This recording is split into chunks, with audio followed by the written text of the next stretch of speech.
So going into the 2024 season, there's been one major question looming over the head of the USC Trojans, and it's a question we've discussed over here on the channel several times, which is, how much defensive improvement will we see? And though a game hasn't been played yet, it's worth noting that USC and company have done a lot to try and start answering that question, both in terms of staff hired and in terms of wins on the recruiting trail. And today, we need to highlight a win on the recruiting trail they just got yesterday for a top-ranked linebacker out the state of California, Matai Tagoa'i. But before we can, as always, y'all know the drill. I've got to hear from you.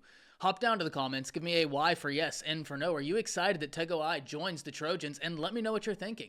If you're new to the channel, be sure to subscribe. Hit that bell notification. I do constant college football content. You don't want to miss any of it. And if you enjoyed the content, be sure to like and comment down below. But having said all that, let's jump right into this. First and foremost, as we always start this out, who is Matai Tagoa'i? Well, Matai Tagoa'i, as I alluded to in the intro, is a top 100 prospect in all of high school football, regardless of position. Where if we look at the 24/7 Sports composite, he comes in as the number 80 player in the nation, the number 11 linebacker, and a top 10 player in the state of California, where he plays his high school ball for San Clemente. Now, Matai Tagoa'i is an intriguing prospect because when you turn on the film, there's going to be something you notice, and that's positional versatility. He stands 6'4", 190 pounds, and he's done it all at the high school level. He's played defensive back, he's played safety, he's played linebacker, and whenever you watch, he has got a reckless abandon to his game that defensive football fans everywhere are going to fall in love with. This is a guy that brings pain at the point of attack. He's not scared to lay a big hit. And I think that's something that really has allowed him to be as versatile as he is, whereas if he's playing safety, receivers aren't going to want to go over the middle, especially at the high school level. But him at linebacker, in my opinion, is really intriguing. At his size and his weight, he can continue to add on good muscle on his frame and maybe rush the edge standing at 6'4". With that athleticism, he'd be a problem if he continues to put on good weight. However, he also has that ability to just go and be an athlete, and I think that's the thing that's so exciting when you turn on his film, is how much he's able to do with his size, with his speed, with his athleticism, and that's something I know USC fans everywhere are going to love. And as I alluded in the intro, USC isn't just getting big wins in the recruiting class. They have gotten several big-time defensive wins, which I know USC fans everywhere love, but it really goes back to the coaching staff Lincoln Riley assembled on the defensive side of the ball, where if we look at who's going to be coaching linebackers for the Trojans, it's none other than Matt Entz, someone who was just the head coach of North Dakota State University. He didn't have to take a step down in terms of being a head coach to then being a positional coach, but he realized there was a unique opportunity with USC to where he could come in here, be the linebackers coach, be a part of a coaching staff that in theory turns this defense around, and if that happens, he's going to have unlimited opportunity at his fingertips. So it was certainly a calculated move, and one I'm really excited to see. We highlighted some other defensive coaches for the Trojans and how they've been making their impact, and Matt Entz is certainly a part of that conversation. But it really goes back to something we've talked about, that with Lincoln Riley and the Trojans, there's only really been one question. There's no question in my mind that the offense Lincoln Riley is going to put together is going to be potent, especially in the move to the Big Ten. I'm not so much worried about wondering, will Lincoln's offense work?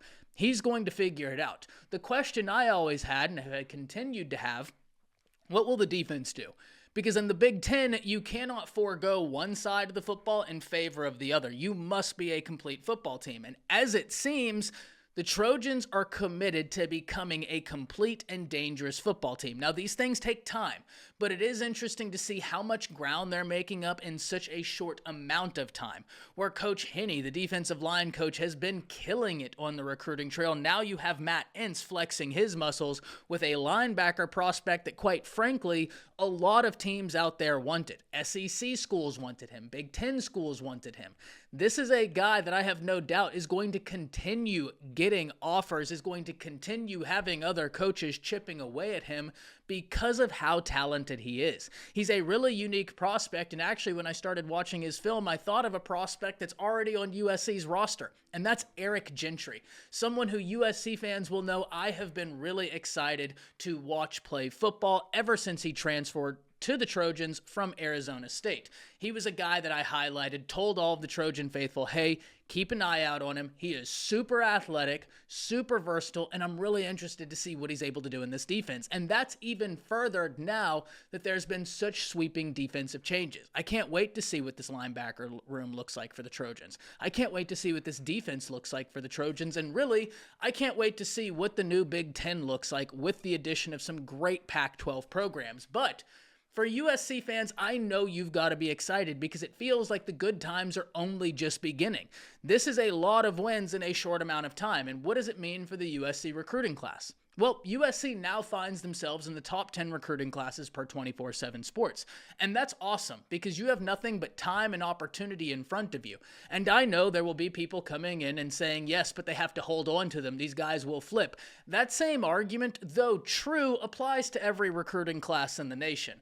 Recruiting right now is 24/7, 365. And with the existence of the transfer portal, you have to continue recruiting the guys on your roster all the time, making sure that they know they can create value for themselves by staying put. So while, yes, it's true that USC is going to have to hold on to these guys, that argument applies to every recruiting class in the nation, so I'm not as moved by that. Every school out there is going to get wins. Schools out there will have kids decommit.